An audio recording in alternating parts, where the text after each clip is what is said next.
Now in this lecture we have to discuss about the vibrations produced in a string. Consider a string of length L stretched between two rigid supports. हमने एक string ले लिया और यह string दो rigid supports के बीच stretch किया गया है. These are two rigid supports and this string is plugged at some point. इसको हमने कहीं पे क्या किया कि प्लग कर दिया. लेंथ ऑफ स्ट्रिंग कॉलम कितना है? लेंथ ऑफ स्ट्रिंग कॉलम है L. ओके, इसको हमने प्लग कर दिया कहीं पे, तो इसमें ट्रांसवर्स वेव्स का फॉर्मेशन होगा और ये ट्रांसवर्स वेव्स रिजिड सपोर्ट से जहाँ से हमने स्ट्रेच किया है इस एंड पे हमने फिक्स किया हुआ है, तो इस फिक्स्ड पॉइंट से ये ट्रांसवर्स वेव रिफ्लेक्ट हो जाएगी और रिफ्लेक्शन के बाद सुपरपोजिशन होगा और इंटरफियर करने के बाद ये स्टेशनरी वेव्स का फॉर्मेशन होगा. तो इस तरह से हम इसी स्ट्रिंग की पॉसिबिलिटीज देखेंगे कि इसमें कितने तरह से स्टेशनरी वेव्स का फॉर्मेशन होता है. लेंथ ऑफ एयर कॉलम है L.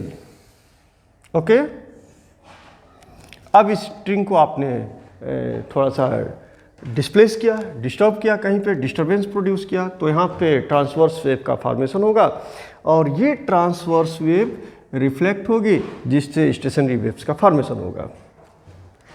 तो there is several boundary conditions. Boundary condition ये है कि फिक्स्ड एंड पर नोड का फॉर्मेशन होगा.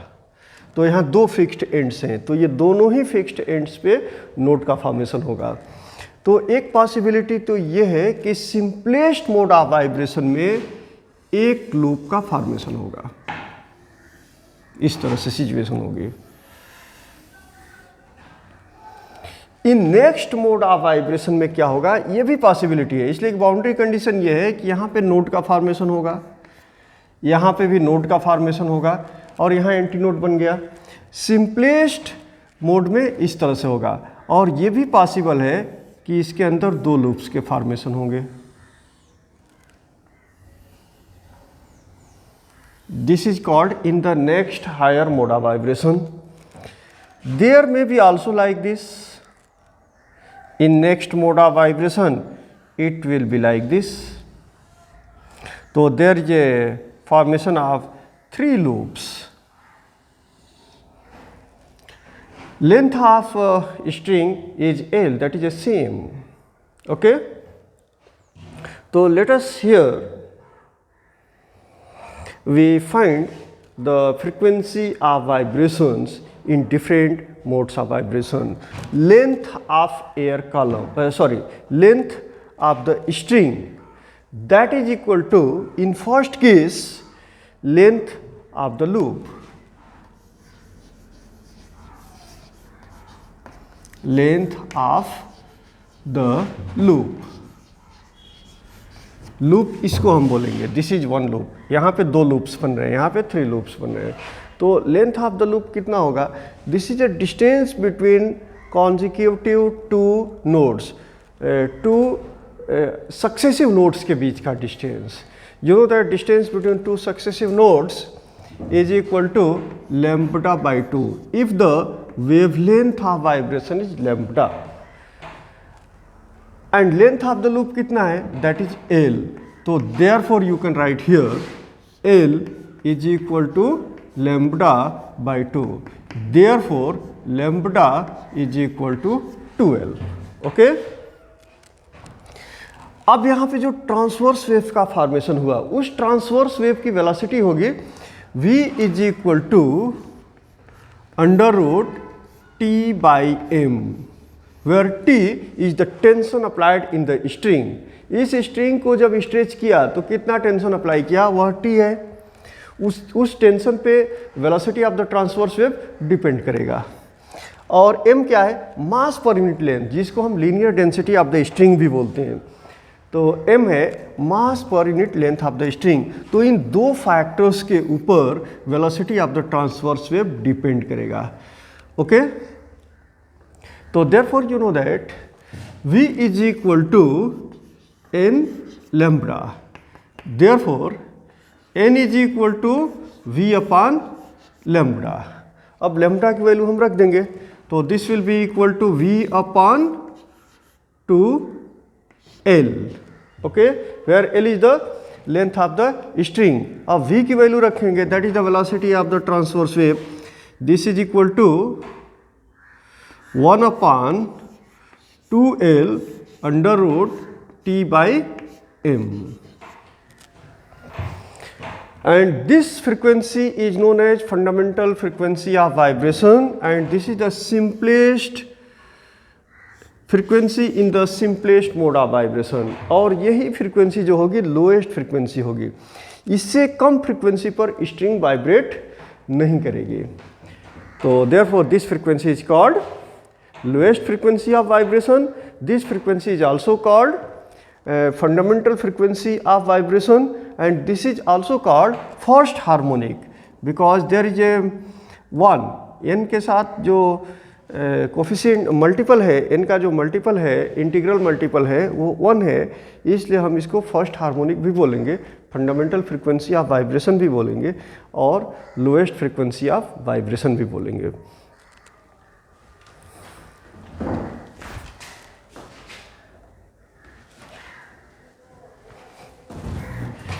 In next higher mode of vibration,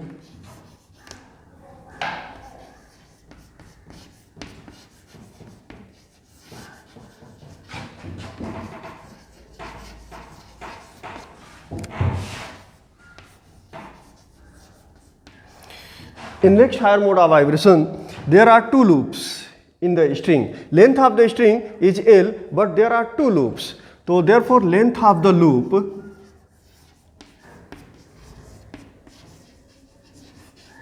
is equal to, in terms of the wavelength, here the frequency of vibration was n, and here the frequency of vibration is n1। यहाँ frequency of vibration हमने n लिया था, यहाँ frequency of vibration हमने n1 लिया, तो यहाँ corresponding जो wavelength हम लेंगे वो होगा L1। तो L1 के फॉर्म में हम ऐसे लिख सकते हैं, this will be equal to length of one loop। Length of one loop, इसमें टोटल कितने लूप्स बन रहे हैं? 2 लूप्स बन रहे हैं, तो एक लूप की लंबाई होगी L/2, okay, and this will be equal to, in terms of the wavelength, λ1/2, λ1/2, therefore L is equal to λ1। अब हम वही फार्मूला अप्लाई करेंगे, V is equal to n1 λ1, okay, तो therefore n1 is equal to V upon λ1, and this will be equal to 1 upon L under root T by M। तो अगर हम पहले equation से कंपेयर करते हैं, हमारा पहला इक्वेशन क्या था? Fundamental frequency of vibration n is equal to 1/2L under root T by M, ये हमारा पहला इक्वेशन था, और इसी को हम बोलेंगे फंडामेंटल फ्रीक्वेंसी ऑफ वाइब्रेशन, और इसी को बोलेंगे lowest frequency of vibration, and this is also called first harmonic. In terms of this one you can write here, अगर हम इसको 2 से मल्टीप्लाई करते हैं, n को 2 से मल्टीप्लाई करते हैं, तो हमारा आंसर क्या आएगा? 1/L under root T by M।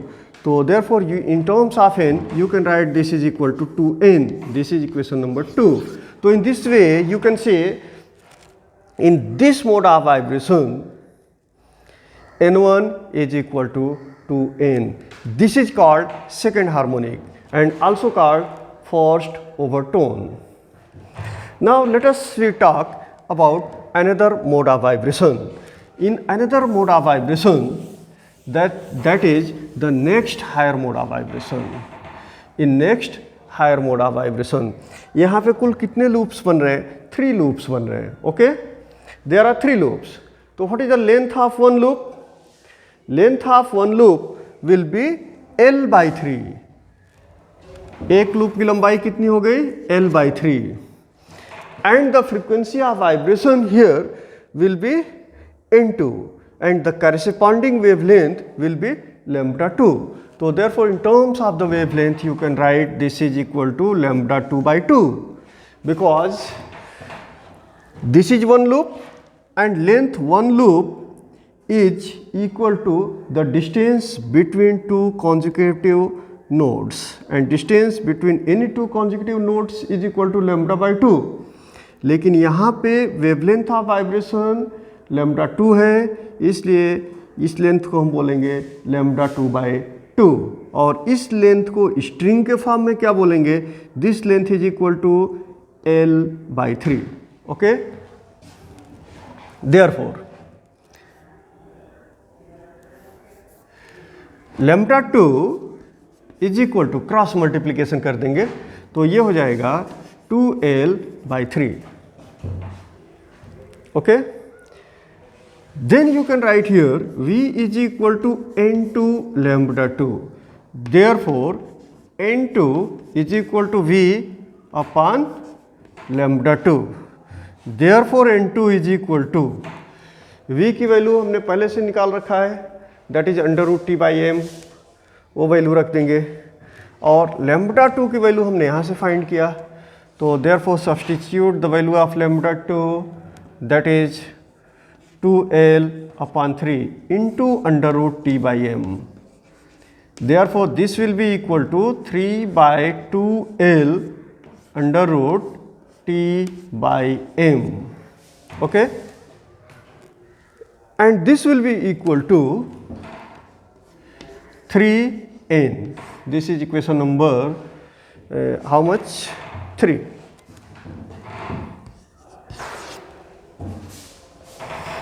So it is very clear from all these discussions that the frequency of vibrations obtained here, the lowest frequency of vibration we have obtained is n, and the in next higher mode of vibration the frequency obtained is 2n, again frequency obtained is 3n, and then 4n, then 5n.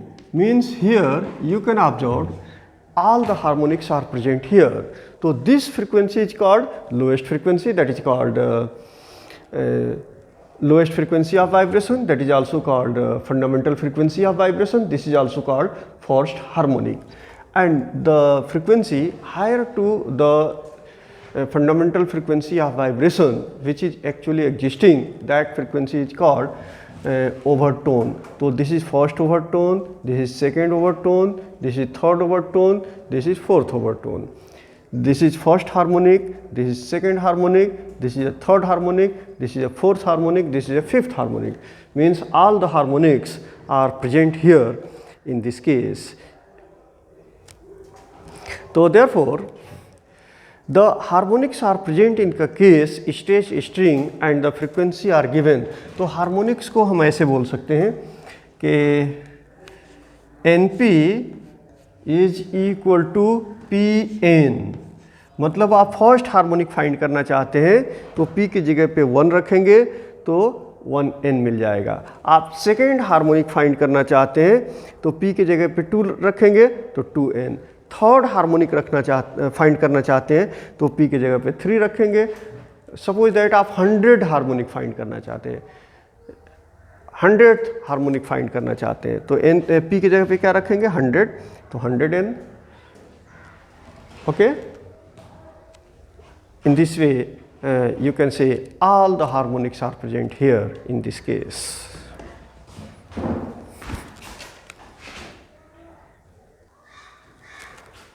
Now the example 6.6 of your textbook, the question is a string is fixed at both ends. What is the ratio of the frequency of the first harmonic to that of the second harmonic?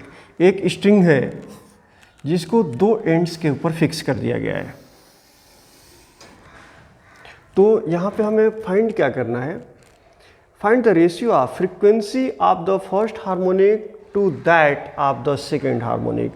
तो first जो harmonic होगा that will be in the simplest mode of vibration, और simplest mode of vibration में क्या होता है कि length of the air column length of the string L है. Okay, length of the string L है. तो frequency of vibration of the string, frequency of the vibration of the string हमने ले लिया n। तो इस सिचुएशन में length of the loop कितना होगा, length of the loop L है, and this will be equal to the distance between node and node, consecutive nodes। तो therefore that is if the wavelength of vibration is lambda, तो therefore lambda by 2, तो therefore you can write lambda here is equal to 2L। Okay, अब हम बात करेंगे second harmonic की। Second harmonic कब मिलेगा, next higher mode of vibration में मिलेगा। और सेकेंड हार्मोनिक में क्या होता है कि दो लूप्स का फॉर्मेशन होता है, दो लूप्स का फॉर्मेशन होगा। लेंथ ऑफ स्ट्रिंग सेम है, लेंथ ऑफ द स्ट्रिंग हमने चेंज नहीं किया, that is L।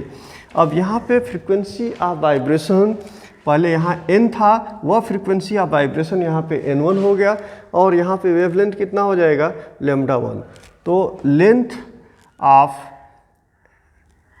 Loop L हो गया, दैट इज L/2। यहाँ लेंथ ऑफ द लूप कितना हो गया, L/2, and distance between two consecutive nodes, that is λ/2, but here the wavelength is not lambda but λ1, so right here λ1। so therefore in this situation you can say λ1 is equal to L। Okay, यहाँ पे frequency of vibration है n, यहाँ पे frequency of vibration है n1, तो हम वही equation use करेंगे। You know that v is equal to n lambda, तो यहाँ से n हमारा कितना मिल गया, v/λ। तो therefore this will be equal to v/λ, मतलब लैम्बडा कितना आया, 2L, तो v/2L मिल गया। और इस नेक्स्ट मोड ऑफ वाइब्रेशन में भी यही इक्वेशन यूज होगा, मतलब v is equal to n1 λ1, तो therefore n1 is equal to v/λ1, that is v/λ1 की वैल्यू कितनी आई, L, तो यहाँ हम लिखेंगे L।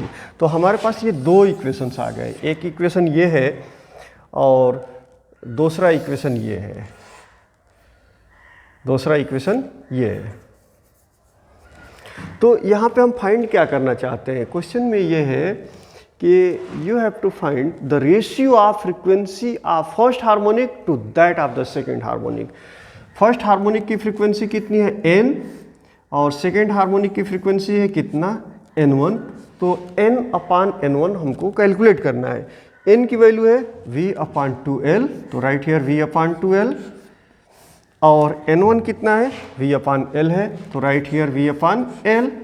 तो क्रॉस मल्टीप्लिकेशन हो जाएगा, v/2L इंटू L/v, v से v कैंसिल हो जाएगा, तो this will be equal to L/2L, this is equal to L से L कैंसिल हो गया, एंड दिस विल बी 1/2, तो this is the required ratio.